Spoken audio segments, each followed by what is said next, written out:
এটা হলো ভূতের মুখে রাম না। কথাটা খুব সোজাসুজি হয়ে যায় এবং সরল কথা হয়ে যায়, কিন্তু আসল কথা এটা না। আসল কথা হলো জামাত 52 ভাষা আন্দোলনের শহীদ মিনারে যাচ্ছে, স্মৃতিসৌধে যাচ্ছে, শিবির মিছিল করতেছে, জামাতও মিছিল করেছে, স্বাধীনতা এনেছে, স্বাধীনতার আগে। এটা আমার কাছে মনে হয় ওই যে আসলে যারা ইসলাম মানত না, কাফের ছিল, তারা একটা যুদ্ধকে সিফিনের যুদ্ধ বলা হতো, সেই যুদ্ধকে রিয়েল মুসলমানদেরকে বিভ্রান্ত করার জন্য কোরআন শরীফ পতাকা করিয়া তারা রিয়েল মুসলমানদেরকে বিভ্রান্ত করার চেষ্টা করছিল। জামাত এমন একটা রাজনৈতিক দল যেটা সবাই সবসময় বলে, আমি বলি না, এটা সারা পৃথিবীতেই বলে যে এর মতো একটা মুনাফেক রাজনৈতিক দল আর কোনোদিন কোনো দেশের সৃষ্টি হবে না। এবং এরা যখন একটা স্মৃতিসৌধে যায়, যখন দল বেঁধে বা মিছিল করে, তখন আমার না সারা জাতির মনে একটা কম্পন শুরু হয়। এর চেয়ে বড় অপমান শহীদদের জন্য আর কিছু না। জামাত যদি এখন ওই স্মৃতিসৌধে গিয়ে বলে স্বাধীনতা এনেছি, স্বাধীনতা রাখবো, শহীদরা আমার মনে হয় আতকে উঠে এবং চিৎকার করতে থাকে যে এইসব নরাধম নর পশুরা যারা এই দেশে 30 লক্ষ লোককে হত্যা করার জন্য, 2 লক্ষ মা বোনের ইজ্জত নষ্ট করার জন্য, সম্ভ্রম নষ্ট করার জন্য যারা সব সহযোগিতা করছিল, এরা এখানে আইসা এখন মানুষকে বিভ্রান্ত করতে চায়। এদের মতো এই ধরনের কে বলবো অপকর্ম করার মতো কোনো রাজনৈতিক দল এই দেশে নাই। এরা পারলে পৃথিবীর ক্যালেন্ডার থেকে 1971 যে একটা সন ছিল, সেই সনটাকে তুলে দিতে চাবে। যতদিন পর্যন্ত এই সনটাকে পৃথিবীর ক্যালেন্ডার থেকে তুলতে না পারবে 1971 বা 1971, ততদিন পর্যন্ত তারা এই ধরনের কর্মকাণ্ড, এই ধরনের বিভ্রান্তিকর বক্তব্য, স্লোগান, মিছিল তারা করে যাবে। এইটাকে আমার মনে হয় এটা একটা মানে মানুষকে বিভ্রান্ত করার জন্য এর চেয়ে কালো শক্তি আর পৃথিবীতে কোনো সময় আসছে বলে আমার মনে হয় না। কাজে এরা সব করবে এর জন্য। এদের কোনো লজ্জা নাই, এদের কোনো শরম নাই। ইতিহাসের সমস্ত অধঃপতনের জন্য তাদের কোনো অনুশোচনা নাই। তাদের উপরে যে অধঃপতন হয়েছে, তাদের পূর্বপুরুষরা যে এই দেশে যেভাবে মুক্তিযুদ্ধদের হাতে নরপশুর মতো পরাজিত হয়ে মারা গেছে, এইসব ব্যাপারে তাদের কোনো উপলব্ধি নাই, অনুশোচনা নাই। তারা তাদের মতো করে যাচ্ছে প্রতিশোধ নেওয়ার জন্য, কিন্তু সেই প্রতিশোধ তারা নিতে পারবে না। তারা, আমি মনে করি স্বাধীনতা বিরোধীরা শহীদ মিনার বা স্মৃতিসৌধে গেলে পরে শহীদের আত্মা কেঁপে উঠে, তাদের আত্মচিৎকার করে উঠে, কেঁপে উঠে কি। কাজে এরা ওখানে গিয়ে শুধু শহীদদেরকে না, সারা জাতিকে কলঙ্কিত করছে এবং সারা জাতিকে অপমান করছে।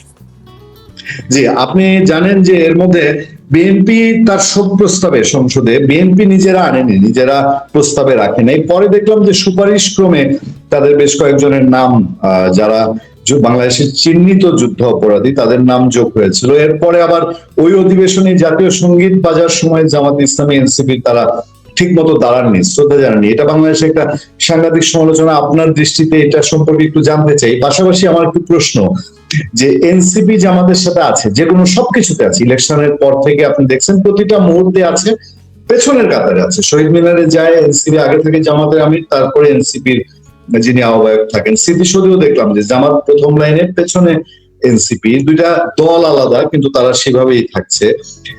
ইতিমধ্যে আগামীকালকেও দেখলাম এনসিপির কর্মসূচি আছে, যে সংবিধান সংশোধন, জুলাই সনদ, এইগুলোর দাবিতে মানববন্ধন আছে সংসদের সামনে। আপনারা তাদের এইসব জিনিস কিভাবে মোকাবেলা করবেন আমি একটু জানতে চাই। এখন সরকারে গেছেন, এখন দায়িত্ব আরো বেড়েছে, আপনি মুক্তিযুদ্ধের পক্ষে কথা বলছেন, এদের এই বিষয়গুলো আপনারা কিভাবে মোকাবেলা করবেন, এই সার্বিক বিষয়গুলো নিয়ে আপনারা একটু মন্তব্য এবং বিশ্লেষণ জানতে চাচ্ছি। দেখেন, সবটা ব্যাপারই হলো রাজনৈতিক।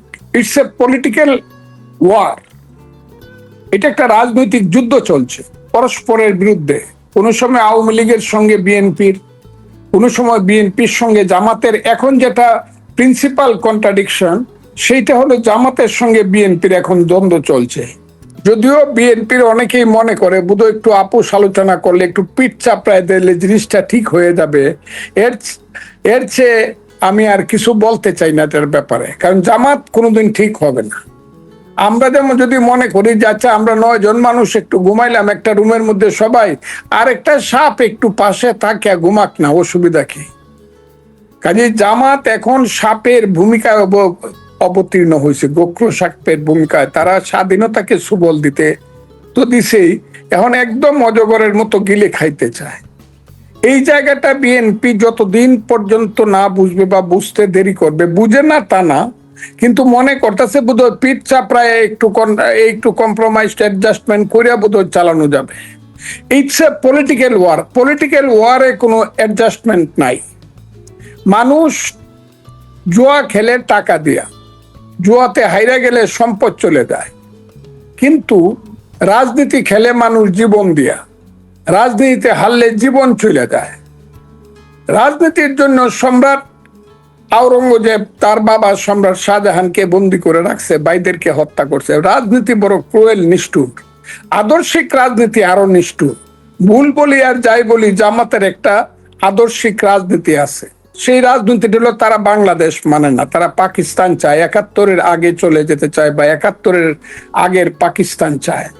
তারা এই দেশে শরীয়ত আইন করতে চায়, এই দেশে ইসলামিক হুকুমত তাদের মতো করে কায়েম করতে চায়, যদিও ইসলামের সাথে তাদের কোনো সম্পর্ক নাই।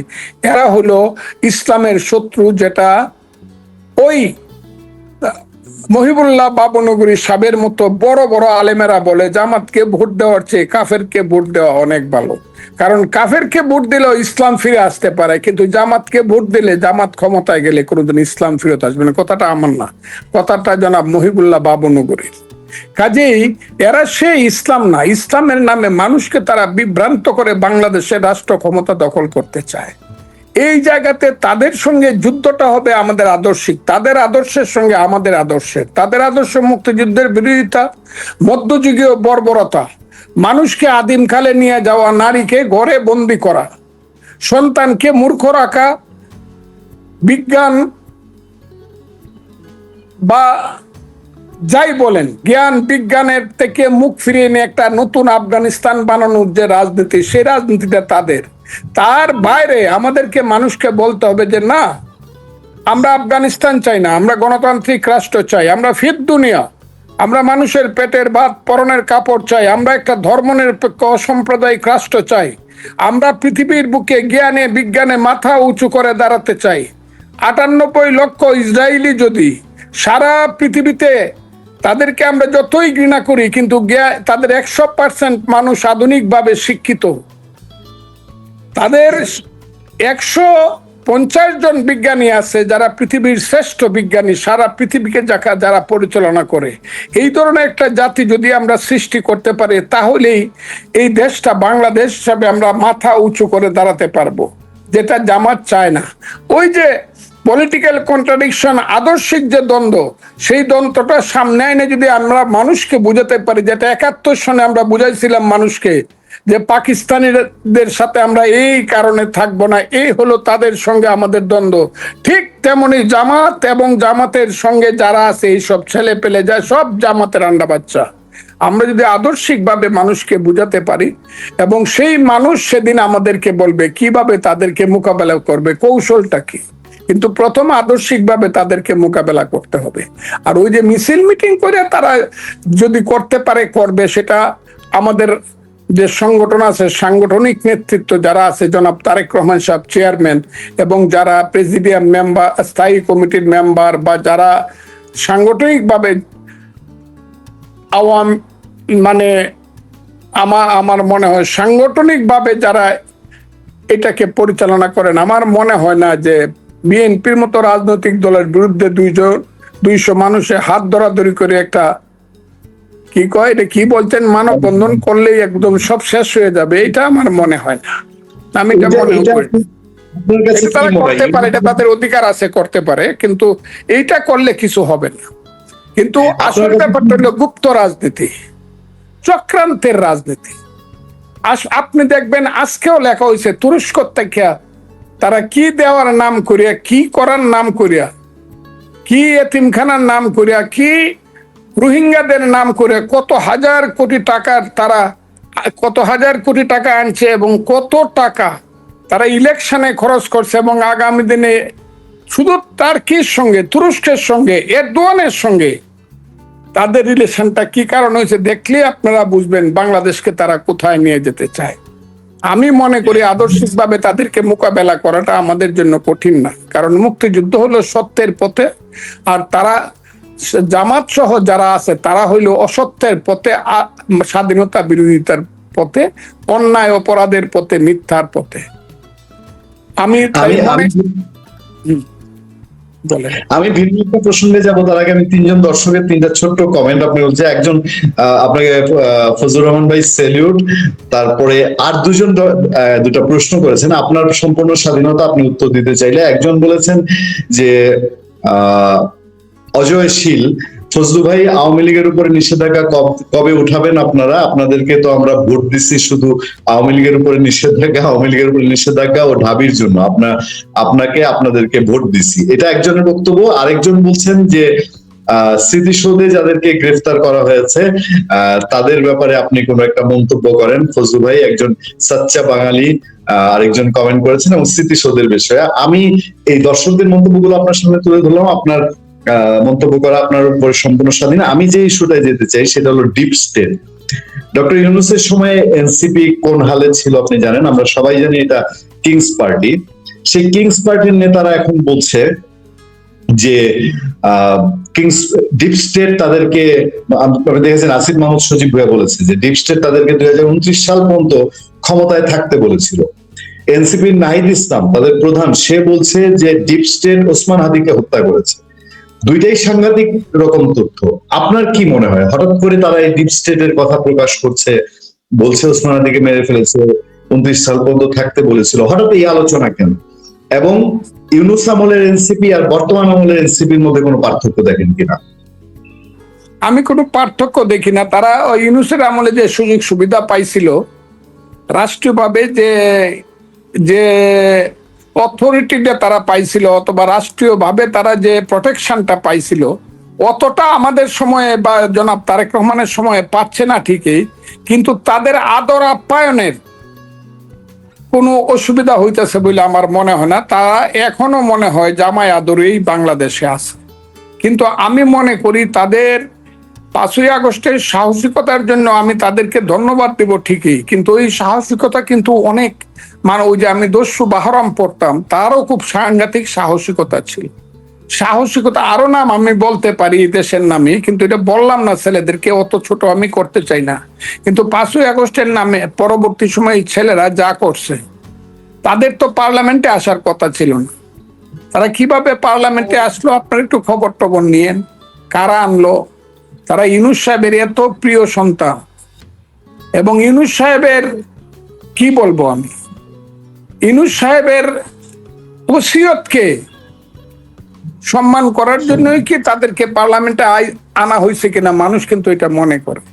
আমি জানি কিভাবে ঢাকা শহরে কারা কি হয়েছে, কোথায় কি, আমি কিন্তু জানি না তা না, কিন্তু আমি বলবো না। কিন্তু আমি এইটাও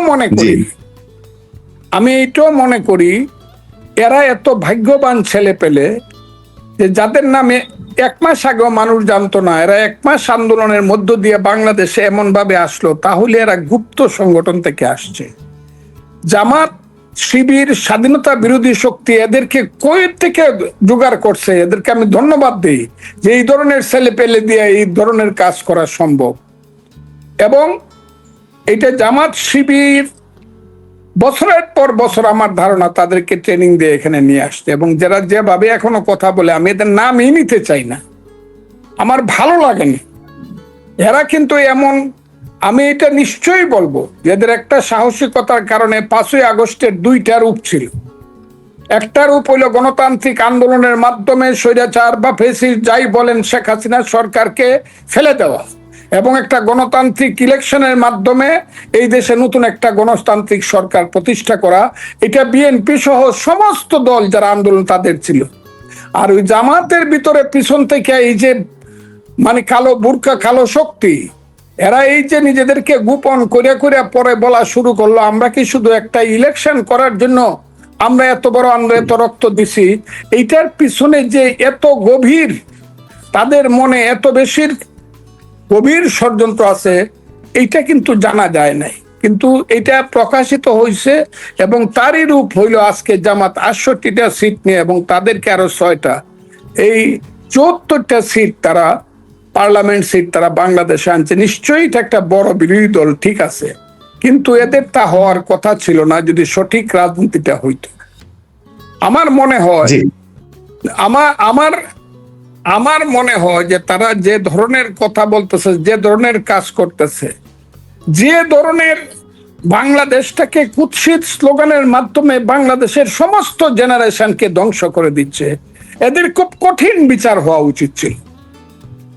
আমি মনে করি এটা খুব কঠিন বিচার হওয়া উচিত এদের, যে তোমরা এই দেশটাকে কিভাবে ধ্বংস করছো। রাজনীতি হলো, আজকেও দেখলাম শিবির যে তারেক রহমান সাহেবের নামে যে স্লোগান দিছে, আপনি দেখেন তো একটা দেশের মাননীয় প্রধানমন্ত্রী তারেক রহমান, যে মানুষটা 18 বছর নির্বাসনে থাইকা যে কোনো কারণেই হোক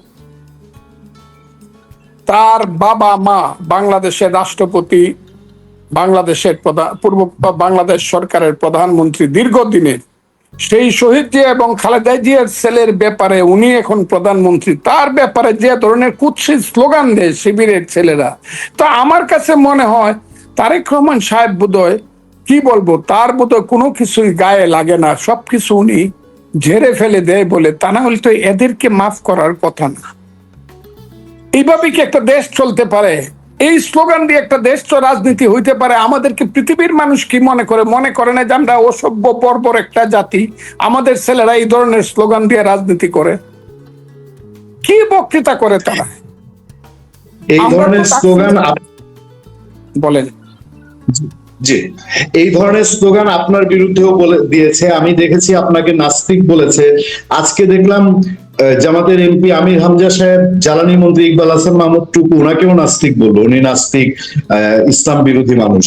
তো এই যে আপনাদেরকে সমানে নাস্তিক বলছে, আপনাকে যদি প্রশ্ন করা হয় আপনাকে আপনি কে নাস্তিক বলবে, আপনাকে এই সার্টিফিকেটটা দেওয়ার কে এবিলিটি রাখে, মানে কার এটা দায়িত্ব? জামাত যে এই নাস্তিক সম্বোধন করছে, এবং মবের ক্ষেত্রে যদি বলি আপনার বিরুদ্ধেও মব হয়েছে, মানে আপনার উপরেও মব হয়েছে, আপনি কি সরকারকে এখন মব যারা করেছিল তাদেরকে আইনের আওতায় আনার কোনো পরামর্শ দিবেন কিনা বা প্রস্তাব রাখবেন কিনা অথবা উদ্যোগ থাকবে কিনা এটা জানতে চাই। এবং এই যে আপনাদেরকে ঢালাও ভাবে নাস্তিক বলা হচ্ছে, এইটা কোন কৌশল, এটা একটু জানতে চাই। আমার এককভাবে বলার তেমন কিছু নাই, আমার বলার আছে এটা যে আমি এককভাবে গত 18 মাস কথা বলছি ইউনূস সরকার আসার পরে। এর আগে আমি 1 বছর কথা বলছি হাসিনা সরকারের বিরুদ্ধে এমন ভাবে জীবনের রিস্ক নিয়ে, এগুলো আপনারা জানেন। 18 মাস আমি ইউনূস সরকারকে মনে করছি উনি হলেন বাংলাদেশের মুক্তিযুদ্ধকে ধ্বংস করার শেল্টার মাস্টার এবং তার সরকার। সেই কারণে আমি কঠিনভাবে জামাতের বিরুদ্ধে, কালো শক্তির বিরুদ্ধে, ছেলেদের বিরুদ্ধে কথা বলছি, এটা আপনি জানেন। কিন্তু এখন আমি এই কারণে বলতে চাই না, আমি মনে করি এখন আমাদের দলের চেয়ারম্যান, যিনি বাংলাদেশের সরকারের প্রধানমন্ত্রী, উনি যে কথাগুলো বলছেন আমার কাছে মনে হচ্ছে উনি খুব সঠিকভাবে স্টার্টিংটা খুব, ওনার শুরুটা খুব সঠিক হয়েছে।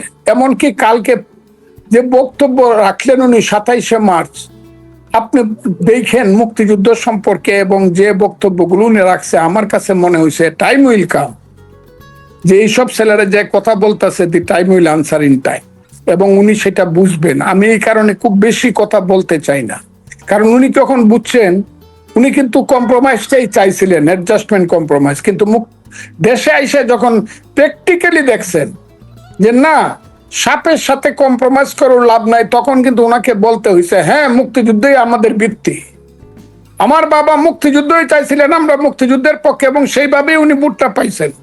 বিএনপির যে ভোটটা, ধানের শীষের যে ভোটটা, এটা মুক্তিযুদ্ধের পক্ষের ভোট। এই কথা কয়ে বিএনপি ভোট নিছে। অন্তত এটা খুব জোরে ফজলুর রহমানের মতো সবাই বলছে সেটা না, কিন্তু একটা জিনিস সত্য, প্রত্যেকেই ভোট নেওয়ার সময় বলছে যে জামাত শিবির যারা আছেন হলো স্বাধীনতার বিরুদ্ধের শক্তি, আর আমরা শহীদ জিয়ার দল, আমরা মুক্তিযুদ্ধের পক্ষে। এই কথাটা বলতে হয়েছে। এবং মানুষ কিন্তু বিএনপিকে ভোটটা দেওয়ার পিছনে, বিশেষ করে হিন্দু ভোট যেটা আছে, আমি খুব ক্লিয়ার কথাটা বলছি, 1 কোটির উপরে হিন্দু ভোট আছে, 60% কাস্ট হলে 60 লাখ ভোট কাস্ট হয়েছে। এই যে 59 লাখ ভোট ধানের শীষে দিছে, এটার একমাত্র কারণ হলো তারা মনে করছে বিএনপি হলো মুক্তিযুদ্ধের পক্ষের শক্তি, এবং মুক্তিযুদ্ধের পক্ষের শক্তি বিএনপিকে ভাইবা যারা ভোট দিছে, আমি এখনো মনে করি জিয়াউর রহমানের দল মুক্তিযুদ্ধের পক্ষের শক্তি। এবং এই দেশে যে আগামী রাজনৈতিক যুদ্ধটা হবে, সেইটা হবে 71 কেন্দ্রিক। 71 সঠিক ছিল না, বেঠিক ছিল। আমার বিশ্বাস বিএনপি 71-এর সঠিক, মুক্তিযুদ্ধ সঠিক, জিয়াউর রহমান শহীদ জিয়া সঠিক, তার ঘোষণা সঠিক, এটার পক্ষেই বিএনপি থাকবে। এই কারণে এখন আমি কম কথা বলতেছি। তা না হলে জামাত যা করতেছে, এই ছেলেরা যা করতেছে, এইটার বিরুদ্ধে একটা রাজনৈতিক শক্তি, তাদের মতো করে অসভ্য শক্তি না, একটা সভ্য শক্তি গড়ে তোলা দরকার। যে 1 2 3 4 ওই যে অমুক কি, আমি স্লোগানগুলো দিতে পারি না, কারণ স্লোগানগুলো দেওয়া হয়েছে আমাদের নেতার বিরুদ্ধে, এমন বিশেষ স্লোগান দেওয়া হয়েছে যেগুলা এটা মুখ দিয়ে আমি কইতে পারি না। তারা কিভাবে টলারেট করে আমি জানি না, কিন্তু আমি উনার উপরে ভরসা করি বলে আমি সব কথা বলি না। কারণ এরা এত শক্তিশালী না যে মুক্তিযুদ্ধের শক্তির সঙ্গে তারা যা ইচ্ছা বলে দেব, ঘর থেকে বেরোতে পারবে না যদি মুক্তিযুদ্ধের শক্তি একসাথে থাকে। আপনি নিশ্চয়ই মনে আছে আমি কেন বলছিলাম, আমার কথা তো আমি 6 মাস আগে যা বলি, অনেকেই 6 মাস পরে তা বলে। আমি তো বলছিলাম জামাত যদি পাস করে আমি বিষ খাবো, কথাটা বলছিলাম কিনা আপনার মনে আছে কিনা দেখেন। এবং জামাত কোনোদিন পাস করবে না বইলা আমি দৃঢ় প্রতিজ্ঞ ছিলাম।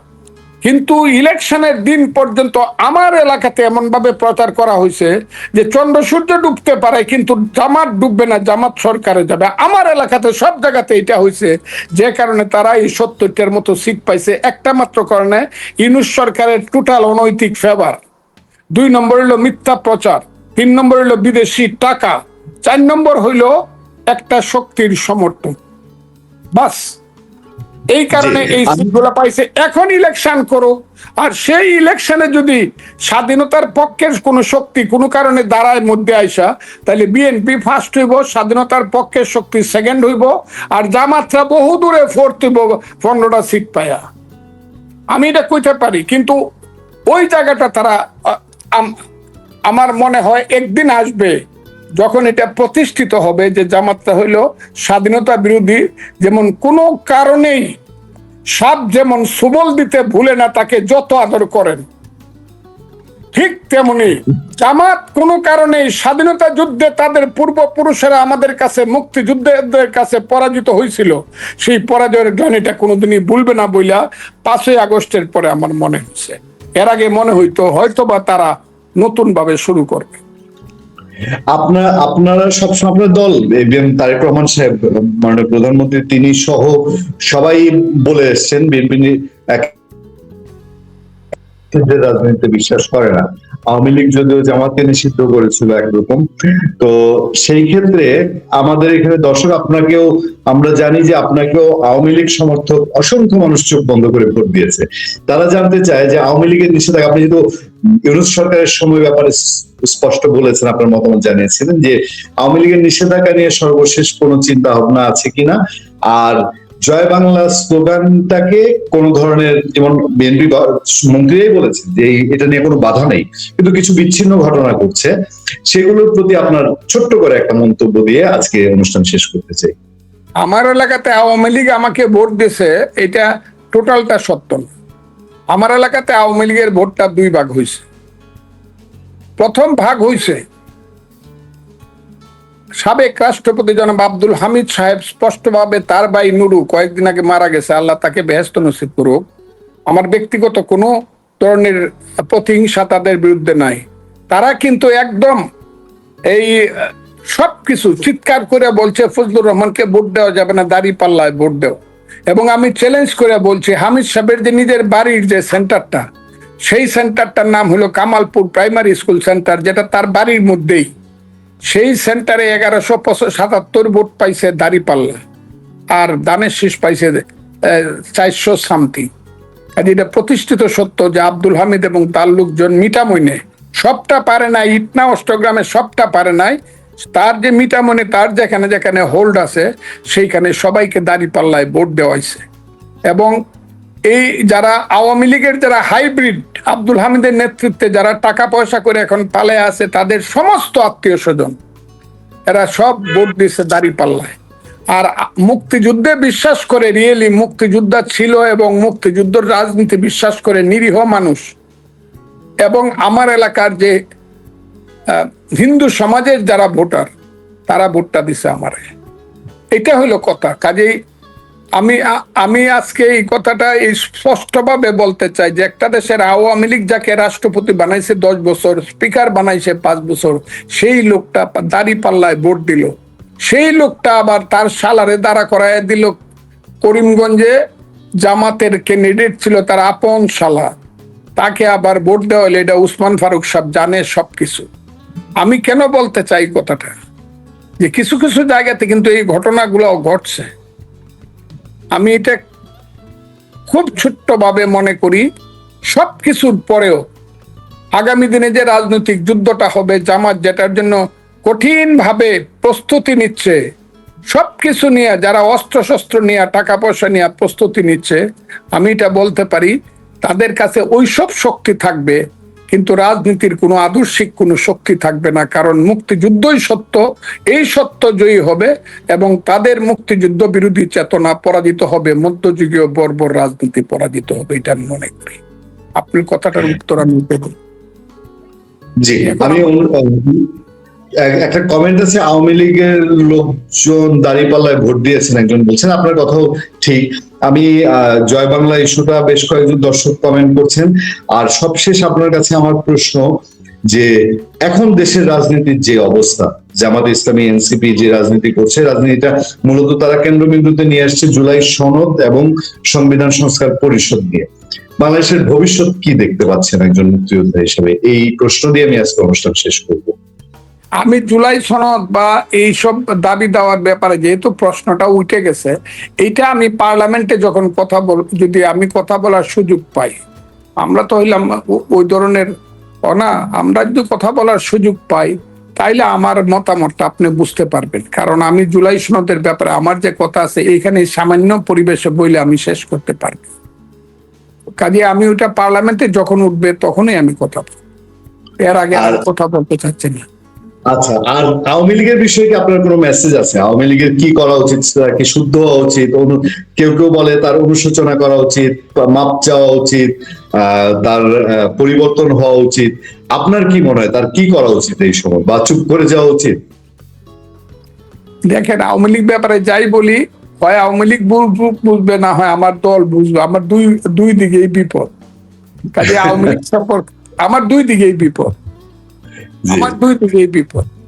কাজে আমি এই মন্তব্যটা আমি আর করবো। আচ্ছা, আমি অসংখ্য দর্শক আপনার দীর্ঘায়ু কামনা করছেন, সেলিউট জানাচ্ছেন।